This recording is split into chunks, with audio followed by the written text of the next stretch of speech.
Hi, everybody. Welcome to Virtual Gentle Chair Yoga with Keith Beasley, brought to you by the Public Library of Brookline. My name is Bati Blumenthal. I'm the branch supervisor of the Putterham location of the Public Library of Brookline.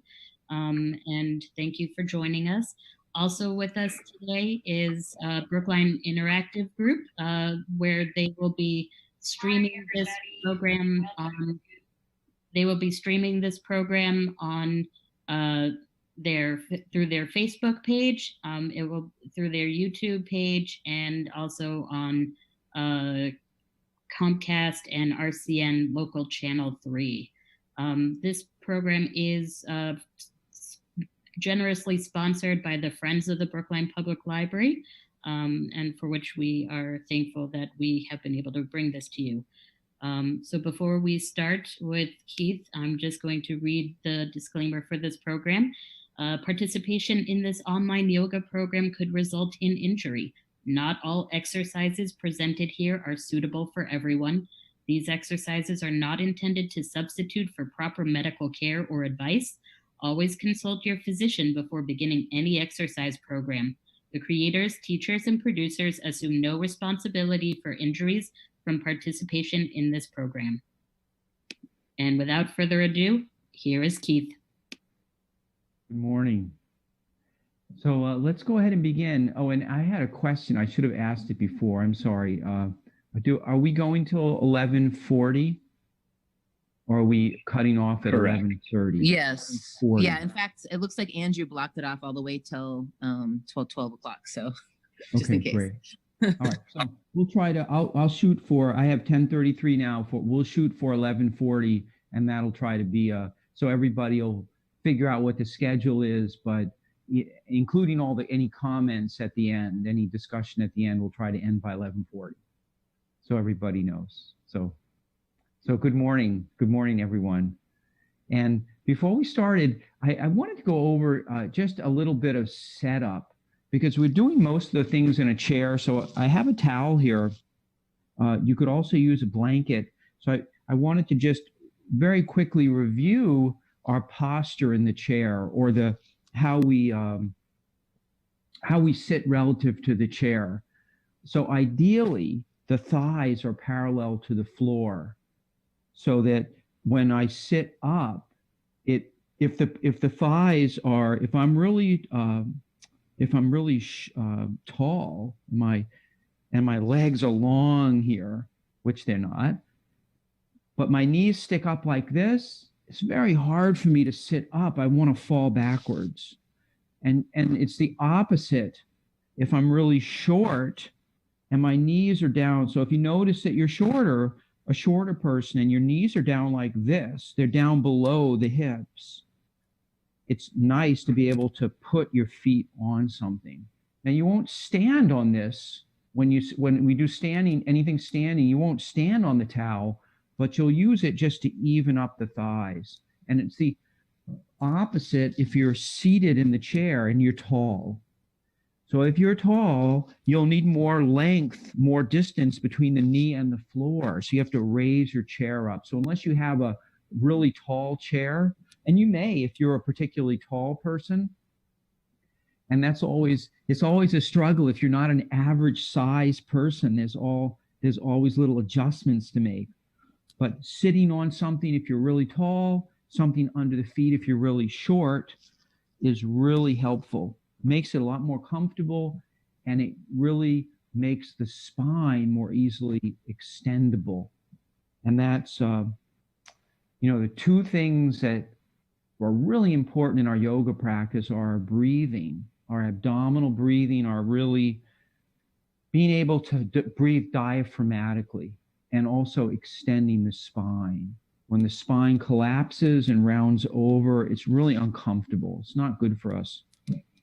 So let's start out with thinking about those two things, about our spine extending. We call this axial extension, and also our breath. So the knees are about hip width apart, maybe a little wider, if you like them a little wider. You sort of have to find what's comfortable.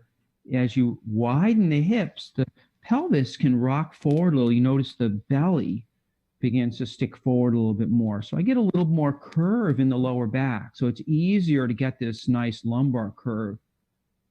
Being careful not to overdo the lumbar curve. So if you know that you have a lordosis in the lower back, an extra big lumbar curve, you want to try to avoid that. And then we'll rest the hands somewhere on the legs and sitting up nice and tall. And I like to close my eyes. It makes it easier for me to bring my attention inward so that I'm not paying so much attention to what I see. And it makes it easier for me to feel the breath. You're welcome to rest your hand on the belly so you can feel the belly going back and forth. And actually, we did this last time. I think we did anyway. Let's bring both hands to the belly so that your fingertips, the middle fingers, are going to be right where the navel is. And put your middle fingertips together like this and rest them on the belly. And notice now that my top fingers, my index and thumb, are up right around the near the ribs. So as I breathe in with diaphragmatic breathing, the belly expands, and then I get some expansion in the lower ribs as well. And then when I exhale, the lower ribs soften and release and go back, and the belly relaxes. If you're watching your belly, if you want to look down for a moment, it's almost like you're seeing a balloon inflating and deflating. And sitting up nice and tall, thinking about feeling the soles of the feet. So go ahead and bring your mind's eye down underneath the feet where the soles touch the floor or your shoes. And very gently press the soles down. So I'm going to do this. I'm just going to lean forward ever so slightly and press the soles of my feet down. So there's a little engagement in the thighs when I do that. And that'll help me. So when I press my feet down, I feel a little more support, almost like I get a little lift up the legs and then up the spine, keeping the face and eyes relaxed. And if you can feel the belly moving, you can try lowering the hands back down. And without having the hands there, feeling the belly and the lower ribs. So we're going to call this our two-part breath. The first part is the belly, and the second part is the lower ribs. Like a two-part breath. You might notice as you breathe in, the area around the heart expands and the shoulder blades move back ever so slightly. So there's this opening around the heart. And then as I exhale, there's a softening in the heart, softening in the ribs, softening in the belly.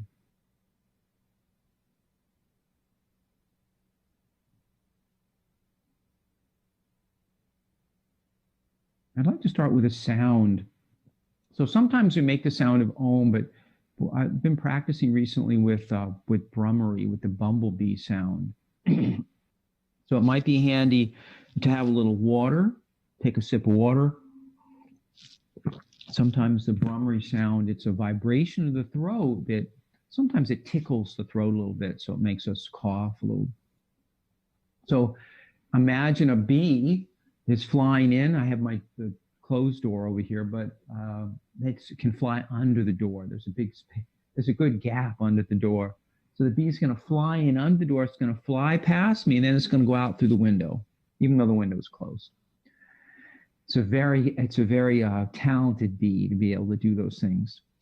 And so what we're imagining is the sound gets louder, and then it peaks when it gets in front of us, and then it gets softer as it goes away. So it sounds like this. So we take a normal breath in. You can, if you know how to do brummery, go ahead and join in.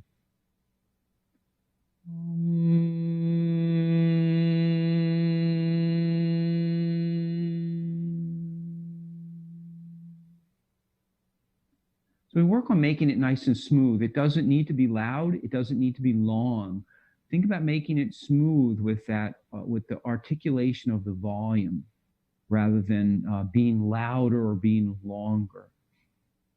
It's more important, the vocal cords are muscles, so we need to work them. We need to exercise them. So let's do it a few times together. Actually, let's do it for about a minute. So what we'll do is we'll start together, and then you'll continue on your own. I mean, I can't hear anyone, so you'll continue on your own. After you make the first one, you'll take a normal breath and just make another one. And try not to overdo it. So the important thing, so Brahmari is really, in yoga, we call it a pranayama. So a pranayama means breath work. Some people refer to it as energy movement. But what it really means is that we are connecting with the nervous system with the breath. And if we overdo it, if we try too hard, trying to take a really big breath or really long breath or really loud, it tends to create tension. And that's very, pranayama, you need to be relaxed. So we have to accept where we are at the moment. And then if you practice over time, it gets easier, gets longer, gets louder. So remember to think about underdoing rather than overdoing.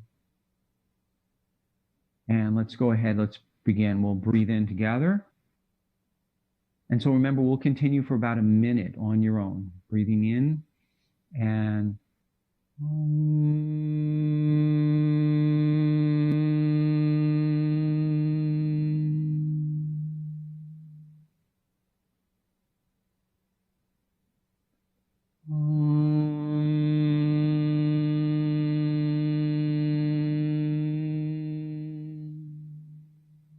feeling the vibration in the throat.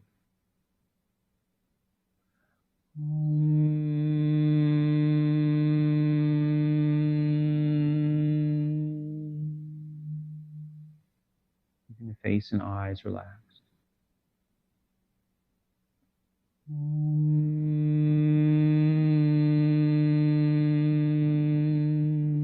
Relaxing the shoulders and the arms.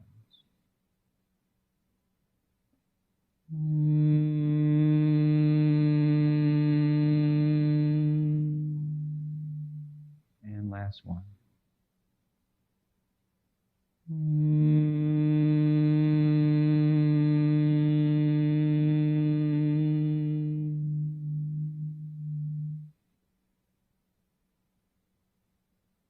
And just take a few normal breaths here without changing anything. Just being relaxed, sitting up with good posture. You can continue to have the eyes closed if you like.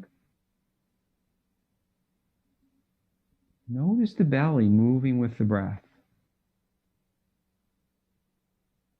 Allow the jaw and the tongue and the throat to relax. Allow the jaw, the tongue, and the throat to relax.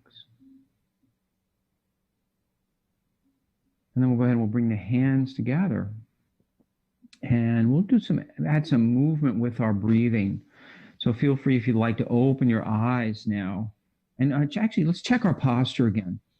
So sometimes when we sit for a while, we automatically assume a different posture. Sometimes without even noticing it, we'll cross our leg like this, or start to lean back. So go ahead and check your posture again. And the back of the chair. So feel free. I put a blanket on my back of the chair because it's kind of hard back there. Feel free, if you're starting to get a little bit tired, to use the back of the chair. It's nice to have a chair that the bottom is flat here rather than tipped backwards. And the same thing with the back of the chair. And depending on the on how you're feeling, the arms on the chair, they can be nice, or sometimes they get in the way. So, but go ahead and check your posture so that the weight's even on the feet, even in the buttocks, and even in the shoulders. So my shoulders hang down. We'll let the arms hang down. When my shoulders hang down, It's almost like the neck is getting a little longer. So I don't let the neck collapse. I let the shoulders hang down and I extend the neck up. Now let's rock from side to side. So feeling the weight shifting from one sitting bone. So the sitting bone is underneath. So it's right, if you go up your leg, right where it meets the buttock, the sitting bone is the bony part at the base of the pelvis, right about here on me. So I want to feel that sitting bone, one and then the other. I'm rocking back and forth. And if you want to add a little bit more, feel free to lift the feet up. You'll notice when you do that, it's a little more effort in the belly to lift the feet. And the higher you lift the feet, the more your belly is working. The more the belly's working, the more the hip flexors. So find a spot that feels comfortable. Remember, in yoga, we always talk about balancing ease and effort. And if you start to feel winded when you're doing this, when you start to lose the ability to breathe comfortably, you're probably overdoing. And if you're not breathing at all or you're holding your breath, so that's another possibility, is if we're trying too hard, we hold the breath. And please try to avoid that. So we try to be kind to ourselves in yoga. You're also welcome to, if you want, to have the hands and arms working a little bit as I'm going to the side. You can also work with the hands by the shoulders. And if balance is an issue at all, you can hold on to the sides of the chair. Makes it a little bit easier. When I lean over, I'm actually holding on with this opposite hand. And it keeps me from going over so far. And I'm going to come back to the middle a little bit slowly. So I'm still going to move side to side, and then I'm going to come back right to the middle. So I feel balanced, or as balanced as we're often a little out of balance anyway. Just our body is, we're not even on each side. The muscles, we're just not that way. Humans aren't that way. We're like lobsters with the big claw and the little claw. So we'll sit up nice and tall. And we'll bring the hands together in front of the heart. And then go ahead and spread the fingers apart like this. I'm going to hold my hands together right in front of the heart. And I'm going to take the thumbs and put the tips of the thumbs right on my sternum.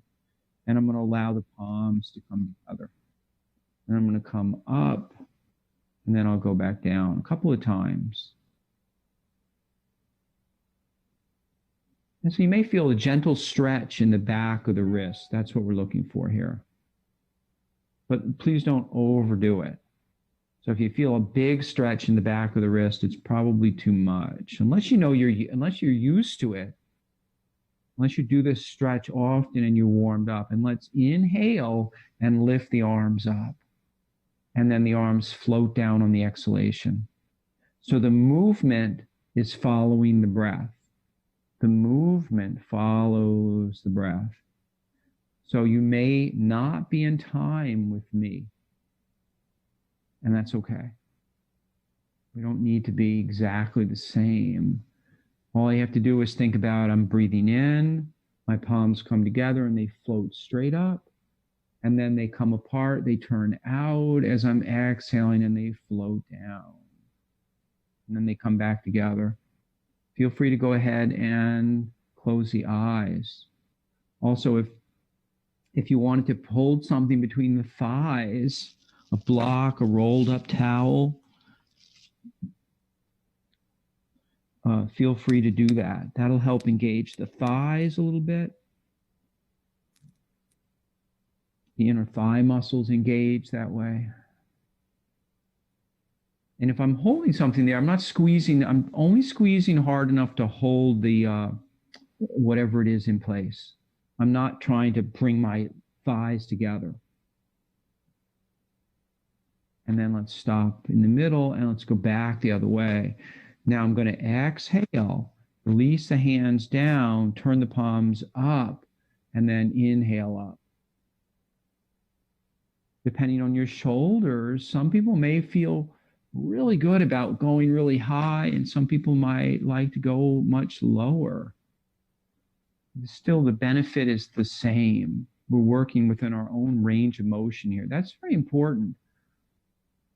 One of the, or some people say it's the most important principle of yoga is, or the important, they have some moral restraints, they call them. They have the yamas and the niyamas in Sanskrit, they're called.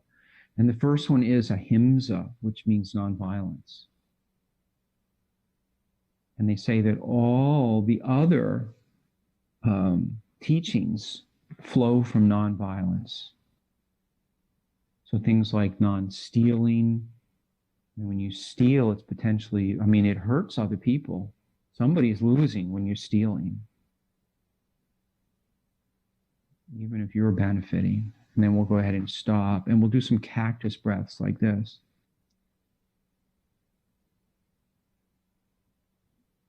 Thinking about breathing in, and the arms are floating out to the side, and you can float them either, they can be low, and they can be medium, or they could be high, up like this. Elbows no higher than the shoulders, though. And if you're going to work up high like this, you want to make sure that you can keep the shoulders relatively relaxed. If the shoulders are coming up by the ears, then that's not a good place to work. We want to be working in a place where the shoulders can stay relaxed. And this can be really nice too down here. You can really get a nice feeling of opening of the heart when you work down below. So I'm lifting. I'm going to turn sideways so you can see. So there's this opening, and notice the shoulder blades are coming together. So my shoulder blades are coming together behind me. You could also do most of these exercises standing if you wanted to. So I mean, we're doing this as a chair class, so I'll demonstrate most of the things in a chair, but you could, I mean, this is, the only difference is the legs are straight here. So if you get tired of sitting and your balance is good, you can do many of these exercises standing, at least with the arms and the shoulders anyway. And let's come back and sit up nice and tall. And we're going to start with a little warm up. It's called bending the spine in 6 ways. So the spine bends forward and back, a flexion and extension. I'll turn sideways so you can see sort of this is a flexion and this is extension. And I'll turn sideways. Notice about a 90-degree angle here. And the ankles are underneath the knees. The knees line up with the hip. And the shoulders are relaxed. And we place the hands out on the towards the knees. If you can, you might even drape the fingers so you can hold the knees a little bit. But I'm not really pulling on the knees. Notice the arms are straight. And then I'm going to inhale and think about lifting my heart forward. And then I exhale and I move my heart back. So the movement here is coming in the upper part of the spine, in this, where the shoulder blades are, the thoracic area. And there's some movement down lower. You'll notice the hips are rocking a little, and you might notice that the chin likes to lift up and down a little. So when we move one part of the spine, there's a ripple effect. The whole rest of the spine moves. But we do this to develop some suppleness. So please continue like this. So we're inhaling and lifting and exhaling and back. So I'm thinking about, just like when we were doing Brahmari and not overdoing it, think about see if you can do this with some ease. So that when we get movement, we're doing it with some ease. I'm inhaling, lifting the chest, exhaling, it's back. It's almost like, let's sit back up for a minute. Let's bring our elbows like this and our hands out in front and just move the elbows back slowly and then come back. So if you move your elbows back and you feel your shoulder blades, they start to move towards each other. And then we'll go like this and we'll cross our hands. And now the shoulder blades are separating apart behind us. So I'll turn around so you can see. So they're coming together and then they're separating apart. So that's the feeling we want in the shoulder blades when we move the heart forward and back. So you could even, if you want to, you can continue to work with the elbows like this, or you can bring the hands back and work without using the arms. Sometimes in the beginning, it's helpful to have these additional movements or other movements to start to teach the body what does it feel like for these movements to occur. A lot of times we can't do movements because we either can't feel them or we don't have the neurological connection between the brain and the body. So we have to teach ourselves to do that. And so that's number 1 and 2, the flexion and extension of the spine. Now we're going to do a lateral flexion or extension, whichever, it sort of depends on which side of the body you're on. We're going to start with the hands like this. We started to do this before when we were rocking, but we're going to keep the feet flat this time. So you could also do this standing. If you don't want to do it sitting, feel free to stand up. And you can work, actually, let's work with the hands on the shoulders like this if you're standing. Start like this. So there's, either way, there's this bending. There's a bending of the side of the body. There's a bending of the side of the body. And there's a grounding in the feet. There's a grounding in the feet. So very gently press into the feet as you bend the side body. So we're feeling these ribs opening. So the ribs are held together, among other things, by the intercostal muscles. So if we want to be able to breathe better, breathe with more ease, the ribs need to be able to move. If they're stuck, then it's hard for the lungs to fill underneath the ribs. And then if you want, you can add a little bit of lengthening like this, as long as your shoulders are okay. And let's do it like this. Let's, when you reach up with your hand, so I'll mirror you. This is I'm going to reach up with my right hand. I'm going to press my right foot into the floor. So my right foot's heavy, and then I'm going to lift up the heel of my opposite foot like this. So notice my heel's lifting up, and the foot with the arm raised is pressing down. And then I'm going to do the other side like this. So I'm going to go back and forth, lifting my heel up. So lifting the heel is going to help shift the weight into that flat foot. That's why I'm lifting the heel. And I'm also leaning a little bit this time. So so normally we lean to the opposite side. So with this one, we're going to lean to the same side to get the weight into the foot, but I'm still bending the ribs.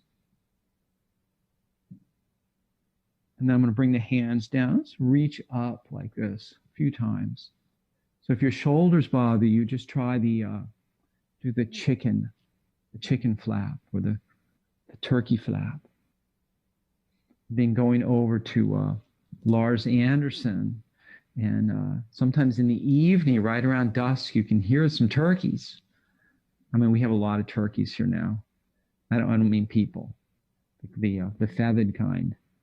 And let's roll the arms around. We'll make a few arm circles like this. This is another little chest opener. So as I roll my shoulders back, my heart's opening here, the shoulder blades are coming together, and then my elbows roll down and around. Now let's go back the other way.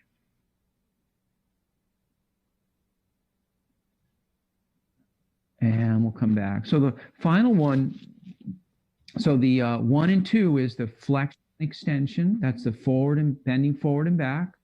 3 and 4 is the sideways.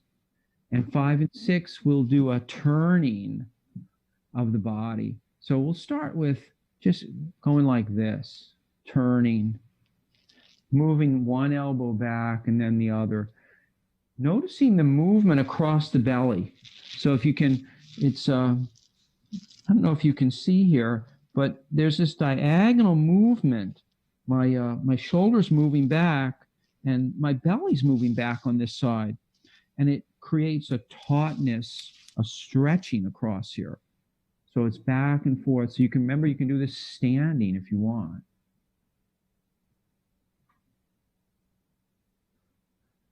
And you may find that one or the other, you're better able to feel the turning of the belly. So this is really good. This tautness, this tightening across the belly, back and forth, is really good for digestion and elimination. Some people call this coat sleeves, so just let your arms swing. Notice that my feet aren't moving, and even my knees aren't moving very much. They move just because, remember, knees they're not made to twist. Don't twist your knees when you do this. There's a little bit of weight shifting back and forth. The pelvis is turning up here. So here are my hip bones. So I'm turning my pelvis, but my knees are not moving. And if you get any knee pain from it, sit down and try it without, the knees are definitely, they're hard to move if you're seated. And so we're going to do, our turning, and so we're going to turn to the right first. So let's get a little bit of length in the spine by raising the arms up. So you have two choices. If your shoulders feel good, you can reach the arms up like this. So we're just going to reach the arms up. And as you reach them up, think about extending the spine at the same time your arms are going up. So there's this sort of symbiotic, this lifting by the arms of the spine. So it feels like the arms are helping to lift and extend the spine up. And if your shoulders, if that's not accessible, try it with your elbows like this. We're going up, and you'll notice both sides of the body starting to lift. So we're using anything available to help teach the spine to lift. It can be raising the ribs. It can be raising the arms. It can even be pressing, let's try that, pressing the feet down. So go ahead and press the feet down as you lift up. And think about pressing the sitting bones down. So we have things pressing down for support, and then we have the rest of the body lifting up to extend. Let's try that one more time. And this time, we're going to inhale. And then as we exhale, the arms are going to float down. But think about the spine floating up as you turn towards the right. And I'm mirroring you here. And the palm, the left palm, is on the outside of the knee. And I'm turning, my head is neutral or relatively neutral on the shoulders. I'm not turning to look behind me. So in the beginning part of this pose, we're just going to stay here for a few breaths. And then as I exhale, I soften. So remember, we felt that belly, the tautness along the belly. So notice as you exhale, if you can soften that belly, soften the side ribs. And as you're inhaling, we gently extend the spine up. Remember, balancing ease and effort here. And then one more time, sit up. And then we're going to turn back. First, the head turns back, then the shoulders, and then the belly comes around last. We'll do the other side now. So let's get that length by either lifting the elbows and ribs, or lifting the arms and the ribs. And one more time, inhaling up. And then as we exhale, think about extending the spine. Spine's rising up, and we turn to the opposite side. So the palm's on the outside of the knee. And you can bring that hand, I'll turn sideways so you can see, you can bring the hand behind you, and depending on the length of your arm or where it feels comfortable, some people may be able to rest the palm on the chair and gently press the palm to help lift the heart up. Some people might use the fingertips like this. And if you find it's really uncomfortable, you can also put a towel or a blanket back here to give extra support, and then press into the support. But we use the backhand to help us a little bit. So we're turning and we're just breathing and noticing, feeling the the stretching of the skin on the belly here and the front and the ribs. And then one more time, inhale and extend up. And then exhale, we'll turn back first the head, then the shoulders, and then the belly. And let's go back and forth like this one more time. A little slower this time, nice and slow. Just feeling, giving the belly a chance to kind of soften a little bit. It's moving, but let it be soft. You can even, so sometimes when we work in an area for that we're not used to, it can create tension and it gets hard. So you can even, depending on how your belly is, you can also kind of just press on it and kind of gently massage it a little bit to get it to soften and relax. And you could do the same thing with any part of the body. You could do it with the shoulders. If we do a lot of shoulder work or your shoulders aren't used to what we're doing, you can take your hand and you can give it a little massage, just a few times. Sometimes that helps the muscles to relax and release. And that's an important part of our yoga practice, is to actually give the muscles a chance to relax and release. Otherwise, you end up with the muscles constantly in tension, and that creates all kinds of problems. We've all experienced things like that with tension in the neck and the shoulders. I mean, it could be anywhere in the body, the hips, the lower back. And part of it is because the muscles just stay contracted because of what we're doing, because of stress, too much time at the computer. It's all kinds of reasons. And so that's bending the spine in 6 ways. And let's come back. Let's interlace the fingers like this. Interlace the fingers. And we're going to gently extend the arms away. So notice my arms a little bit bent here. And I'm going to do this a few times. I'm going to roll the hands out. So now my palms are facing out. And I'm going to slowly start to work my way up. So I'm going to come back. You can also change this is nice too. When I come back, change the interlace like this before you go back out. So each time, fingers come apart and then they interlace together. After a while, you don't notice that they feel the same, but in the beginning, we have a dominant index finger that we like on top better. Mine actually is the right.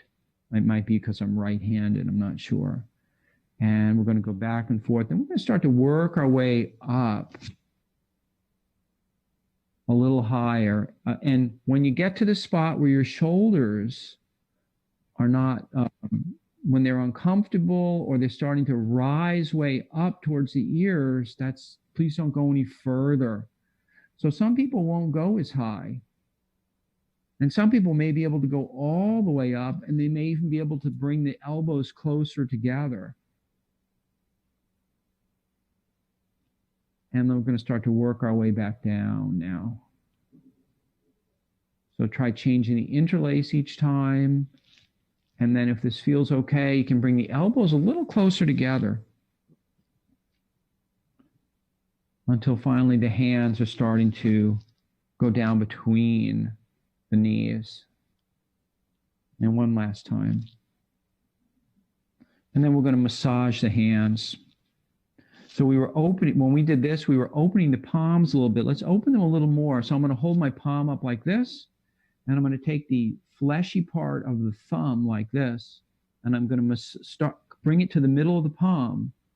So notice that my thumb's pointing up with my middle finger, and I'm going to hold behind my hand like this with my fingers. I'm going to roll that fleshy part of the thumb. So I'm opening this, the palm.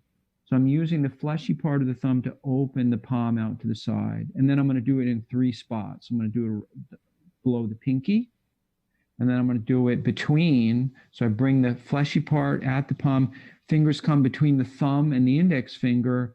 And then I'm going to move a little closer actually so you can see better. So these fingers are here and I'm opening.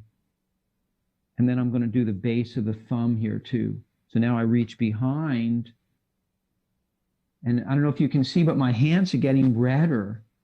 And I'm not doing it hard, but it helps with the blood flow. It's actually, I'm doing it kind of gently. This doesn't hurt. So we're not doing it so that it hurts. And the same thing with the other hand. So I take the fleshy part of the thumb right here. I put it in the middle. Thumb's pointing same direction as the middle finger here. And then I'm going to roll my hand open like this. So this helps, especially if you have to work at the computer a lot. There's a tendency for the fingers to be all crunched over. This is a great thing if you can remember to do it every hour or so, because to open up the palm, it starts to build a little bit more flexibility, especially with the finger. It counteracts the fingers being curled over. So we do, there's a lot of things. The same thing with if you're sitting at a computer and you want a little relief, try bringing the arms out. We did this, we call it Cactus Breath. But this is that kind of an opposite. When we're at the computer, we tend to be hunched over and the shoulders tend to be rounded forward. We tend to sit like this. At the computer, we tend to lean forward too much. It's really common. We all do it. We all do it. And this helps to counteract that. Moving the shoulder blades back and dropping the chin ever so slightly. So instead of the chin lifting forward like this, the chin's dropping down. And this helps to lengthen the back of the neck rather than being curving when we come forward like this. And let's come back and let's work on all the joints for a couple minutes. And we're going to do, let's do it this way. Let's do the feet and hands together. So let's rock the feet. Actually, let's start by rocking the feet. We've done a lot of hands and arms so far. Let's get the feet rocking here. So if you have been standing, you'll want to sit down for this. So I'm rocking the feet, really feeling, bringing my attention, really noticing, feeling the bottoms of the feet. So as I come up, as I lift my heels, I'm feeling the balls of the feet right behind the toes. So the balls of the feet, just keep going. Please don't stop. So when I demonstrate stuff, I mean, you're welcome to stop, but the idea is just watch what's happening and keep going and make adjustments as you're moving. So if you see something that you'd like to incorporate, then look at what you're doing, think about what you're doing, and make that adjustment, but keep going. Unless you're tired, and you're always welcome to rest. So that's the other thing. It's important if we're tired, and there's all kinds of reasons we could be tired, it's okay to rest for a few minutes and just breathe, and then jump back in when you're ready. And let's add the hands to it. So we're rocking the feet. I'm going to kind of rock the hands. So there's this opening and closing. So my hands are opening, and then the fingers are curling and closing. And notice the wrists are bending a little. So as my hands go out, my wrists open, and as they come back, they close. Or the angle here gets smaller. So it's a big angle and smaller. And I'm keeping my feet going at the same time. See if you can do that. Do the best you can. And if you can't do them both at the same time, pause one for a minute. Keep the other one going, and then try to add the other one. Doesn't have to be perfect either. Doesn't have to be perfect. And sometimes when I'm talking, I get out of sync. So you might not want to follow me exactly. And then we'll go ahead and rest. The hands will roll the shoulders a few times, and then back the other way. And let's go ahead and lift the feet up and circle the ankles. And let's circle the wrists at the same time. And see if you can make them become in sync. So we synchronize them together, and then we'll go the other way. And you might get a little pop or click every once in a while.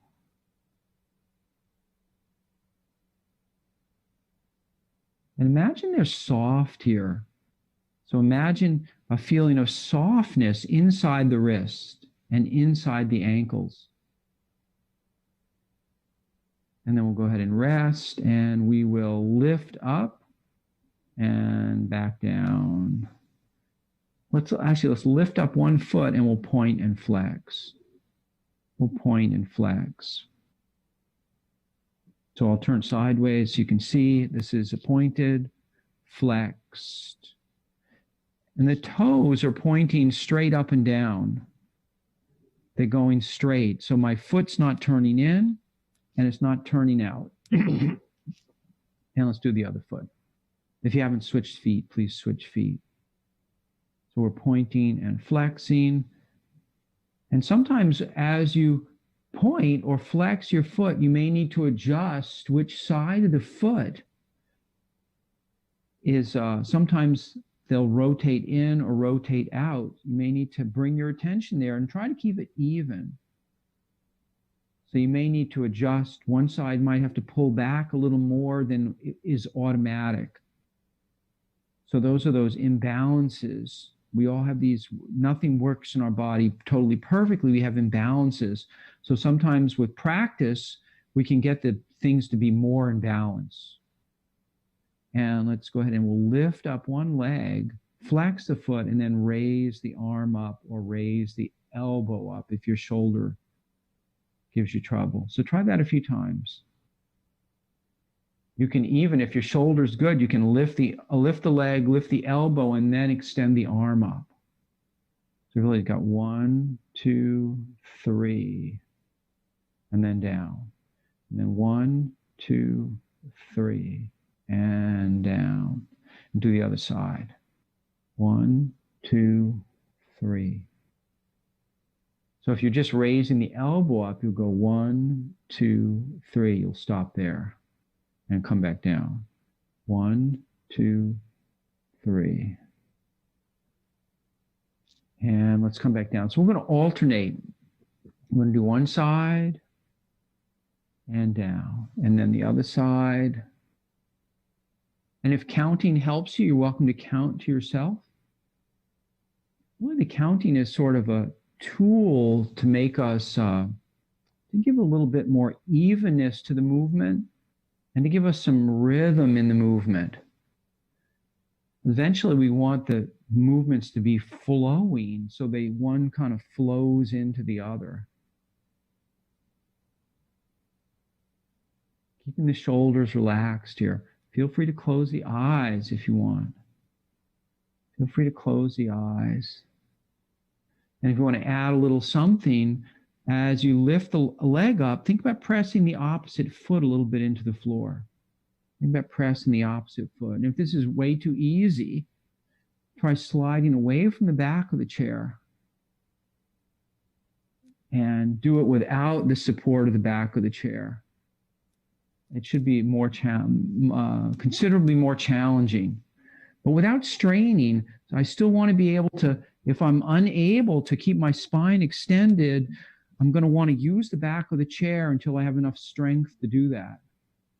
So if your back starts to round when you don't use the back of the chair like this and collapse, then it's not good for the vertebra. So you want to make sure that you use the back of the chair in that case. And remember, you can rest whenever you want. And let's come back down. Let's just do some marching like this. And I'm lifting my knee up and my hand up. And actually, let's do the opposite.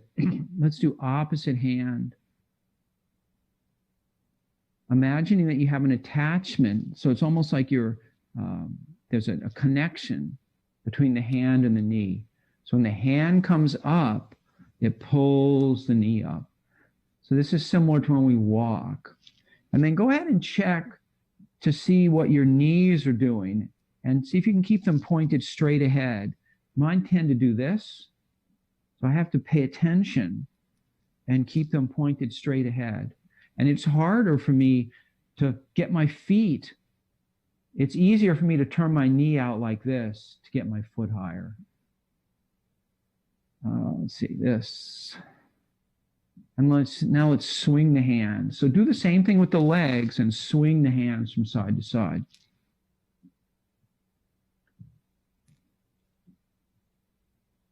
And let's come back down and let's roll the shoulders a couple of times.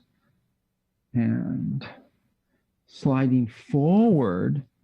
So we're going to sit near the edge of the chair. We want to be able to feel the sitting bones. The sitting bones still want to be well grounded on the seat of the chair. So we don't want to slide off the chair. We don't want to tip the chair over. And you might need to walk the feet a little bit further out as you slide away from the back of the chair. So notice that if I turn like this, I'm seated away from the back of the chair. It'll make some space back there. And I'm going to start to circle around. So I'm coming forward, side, and back, and side. With the shoulders, think about circling the shoulders around. Keeping the spine, keeping the feeling of extending the spine as you're circling the shoulders. So I'm not rounding over like this. My back's not rounding. It's extending up out of the pelvis. And, it's going to bend a little bit, but I want to try to maintain that axial extension. So think about lifting up through the heart, lifting the heart up. So the shoulders are circling, the heart is lifting, and the crown of the head is lifting up too. And let's go the other way. You can make this more challenging by making the circles bigger so that you're leaning back more, you're going to the side more, you're leaning forward more. You can get rid of the arms so they're not on the legs. When we have the arms here, it's a little bit of support. If you start to unsupport yourself, you don't want to have any pain in the back. No pain in the back, especially. Sometimes people overdo it and the lower back tells them it's not good. Please don't do that. You could even, if you wanted, you can swing the hands like this, like you're stirring something around. The nice thing about this is you can get a little bit of movement in the belly going, a little turning and twisting in the belly. Now let's go back the other way. So if you're doing this, you're turning and twisting the belly. And if this does bother your lower back, try making the circles smaller and sitting up more. So you can do all these same things with smaller circles. Notice I'm not going as far to the sides. I'm not leaning forward or back as much, but I'm getting excellent benefit in the abdomen, in the core body here. And this exercise is really works on the core muscles that are so important for sitting, for walking, for standing. We need to have all these muscles in the pelvis and the abdomen working together. And so we're going to transition. If you want to do standing today with us, please stand up. And we're going to, I think we worked on this last week. I'd like to start with it again, which is the stepping back to open the front of the hip. Stepping back to open the front of the hip, like this. So we're going to go back and forth like that. And you can do this seated in a chair if you slide over to the edge of the chair. So notice when I step back, the ball of my foot's on the floor, and there's this curve along the front of the body. And I'm lifting my heart up. And I'm resting my hands. If you want, you can rest your hands on the chair. You don't have to. But I'm still lifting. I'm still thinking about lifting up. So notice how my heart's opening. You could even add the arms like this if you wanted. You can add the arms like this. So this is this is similar to if anybody's done airplane pose, where you lift the leg up like this and you put the arms out like this. It's starting to be like airplane pose. But this is better this works much better for the lower back.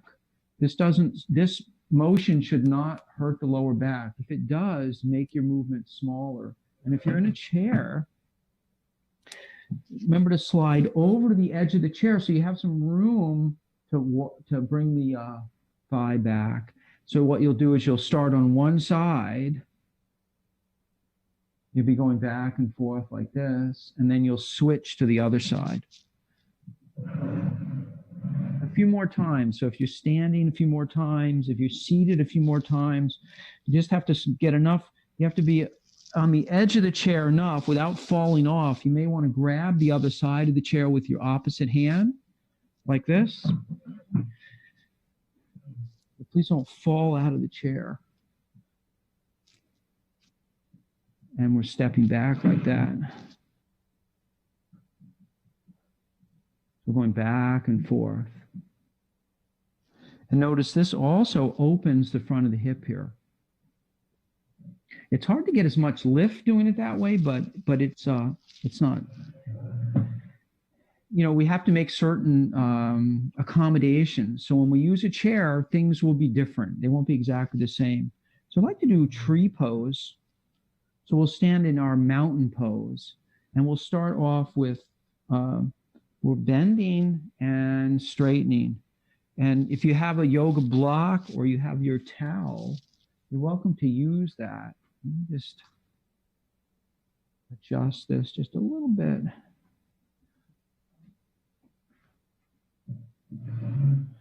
So you're welcome to have something between the thighs so that the thighs are slightly engaged. So when I do this, I feel the muscles on the inner thighs engaging. It actually helps to engage my buttock muscles too. And I'm not squeezing very hard, just enough to hold whatever we have in place. But you don't have to do that. And then I'm going to bend the knees. I'm going to bend the knees. So it may be hard for you to see, but my knees are actually going straight ahead, which is why you can't really see them bending.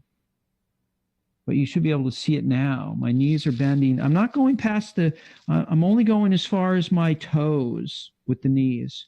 Once my knees, once I can't see my toes anymore, that's as far as I go. And I'm thinking about keeping the buttocks, keeping the gluteal muscles engaged here.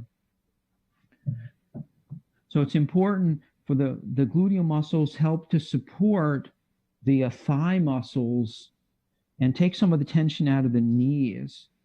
So if we keep the gluteal muscles a little bit contracted so that they're pressing in towards each other. So think about it, squeezing them together. And you're welcome to even put your hands on your gluteal muscles, and then you can feel. Usually one works better than the other. And it takes practice to get them to work in a similar way. And then, so we'll do tree pose. We'll stand up nice and tall. Think about lifting the ribs. Remember, we used the arms before to get length. Let's do that a few times.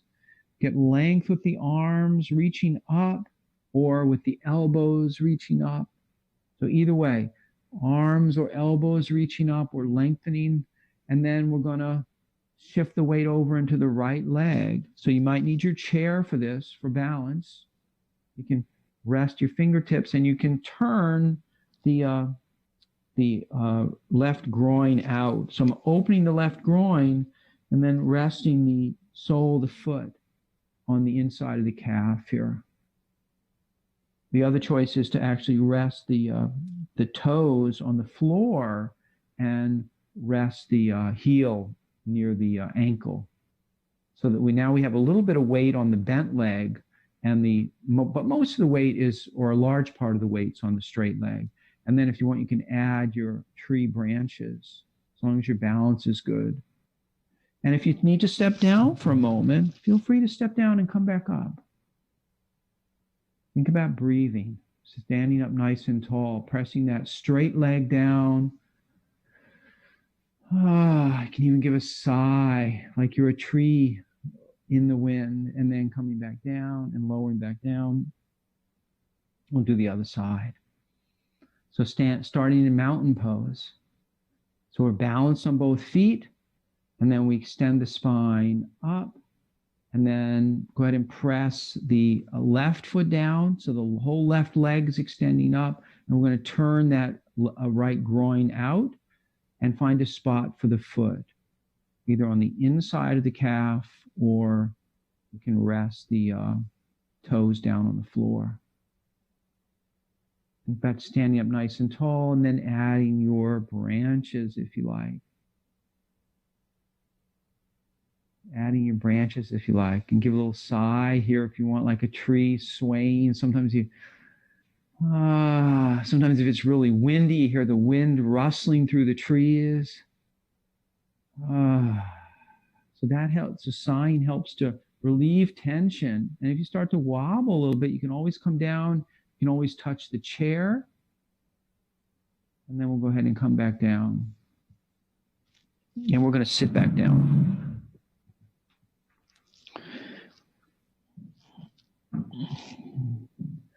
So get as comfortable as you can. We're going to do a little bit of warming down, inhaling up and arms around. So we started, this I think was the first movement we did today. This or similar movement, it's one of my favorite movements actually, because it helps me open the chest. It helps me lengthen the spine and free up the shoulders. And then we'll go ahead and we'll go the other way a couple times. Feel free to close the eyes. And then one more time. And then we're going to find a comfortable way to sit in the chair. So a couple things you could try. If you did have a towel or a rolled up towel, sometimes this is nice to put something behind you, either right down at the bottom of the chair. It kind of depends on the shape of the chair, or at the lumbar spine. The other thing that can be nice is, depending on where you are, as we start to cool down, as we start to relax, our body temperature usually drops. So today I'm going to put the towel about my lumbar spine. And even just covering yourself with something, doesn't matter really. Sweater, shawl, this is a little blanket, can be nice to keep us from getting cold, especially, it's still a little cold here, especially for things like the feet. And just sort of resting and taking a few breaths. So we're always starting out with just a few breaths. And feeling balanced in our seat, feeling balanced, feeling the left and right foot.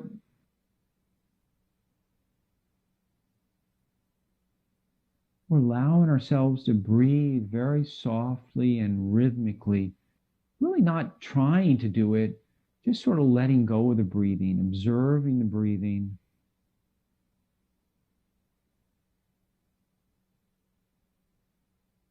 If you've been using Ujjayi breathing during the practice, usually for relaxation we don't do Ujjayi breathing.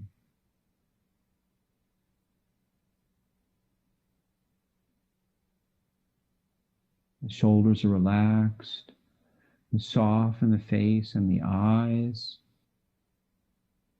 Remember, you can close the eyes here. It's nice to close the eyes. And then you can exhale and soften the shoulders and the arms.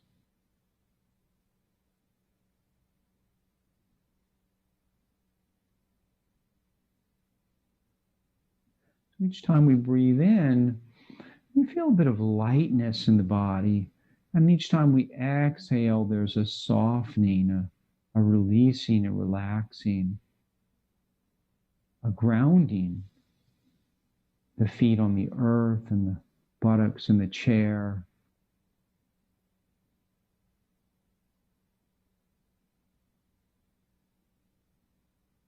And soften the shoulders and the arms and the fingers. Relaxing the shoulder blades and the back of the body. And softening the front of the body. The heart, the front ribs, the belly, releasing the buttocks and the hips, relaxing the legs, knees, shins and calves. And finally softening the ankles and the feet and the toes.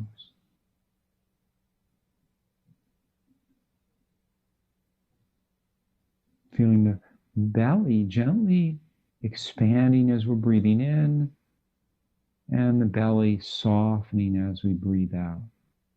A nice relaxation, that wave of relaxation each time we breathe out. Continue with about a minute or so of a silent meditation, breathing, whatever you'd like to do. And we'll begin that now.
We thank each other for practicing today with the Sanskrit word for thank you, which is namaste.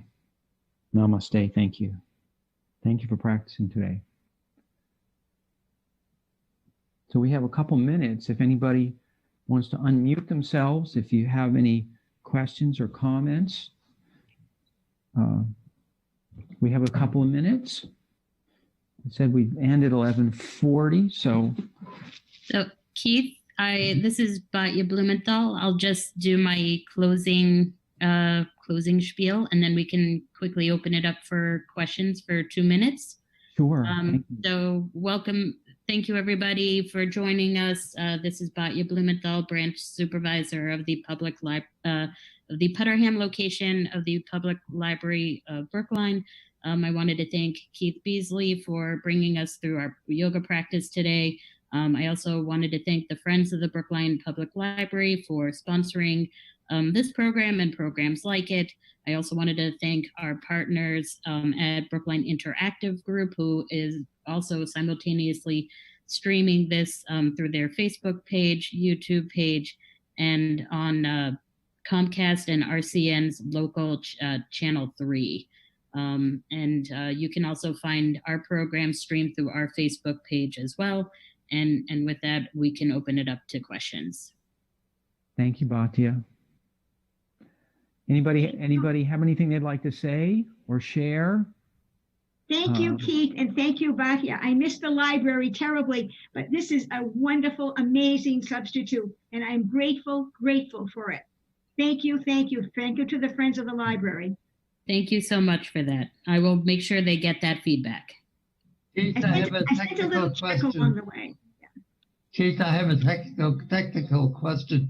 Are you using a separate mic on your body while you're working with us? Yeah, I have I have this little mic right here.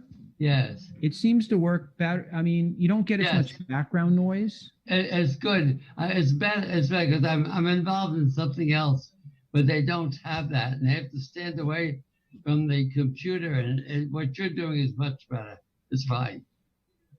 You understand me? Yeah. I do. Yes. Thank you. Yeah. Anybody else? All right. We are right at Thank you. We are right at 11:40. Thank you all very much. Thank you, everybody, for Right. joining us. Thank you, Will. Thank you, Ann. Thank you, Batya.